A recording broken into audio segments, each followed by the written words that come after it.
Hi guys. So today I want to share you about my culture. కొంచెమే చెప్తాను నేను ఏందో టాపిక్, ఓకేనా? ఏంటంటే ఈరోజు జూన్ 11 ఏముందో తెలుసా మీకు? తెలీదు, అందుకే నేను చెప్పాలని అనుకుంటున్నాను. ఏంటంటే ఈరోజు Snana Purnima, very special day for Orissa peoples. ఏంటంటే ఈరోజు జగన్నాథ్, సుభద్ర అండ్ బలభద్ర ముగ్గురికి 108 పాట్స్తో విత్ వాటర్ స్నానం చేపిస్తారు. 108 పాట్స్ అంటే జ్వరం వచ్చేస్తుంది. మా దేవుడికి కూడా జ్వరం వచ్చేసింది, ఫుల్ సివియర్, ఫుల్ జ్వరం. అంటే ఇక దానికి ఏ టాబ్లెట్స్ ఉండవు, దేవుడే రికవరీ చేసుకుంటారు ఇక. సో దానికి రెస్ట్ అనేది 14 days తీసుకుంటారు.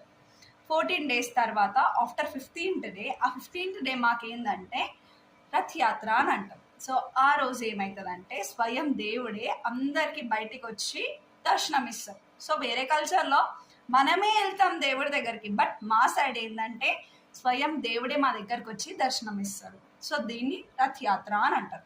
దీనికి కూడా ఒక స్టోరీ ఉంది. ఆ రథయాత్రలో దేవుడు రథంలో ఎక్కడికి వెళ్తాడు, ఎన్ని డేస్ ఉంటాడు, మళ్ళీ ఇంటికి ఎప్పుడు వస్తారు, మళ్ళీ లక్ష్మీమాత ఏమంటది, చాలా స్టోరీ ఉంది. సో ఇప్పటికైతే స్నాన్ పూర్ణిమ అంటే ఏందో చెప్పాను. సో ఈరోజు ఇంకొకటి అంతలే.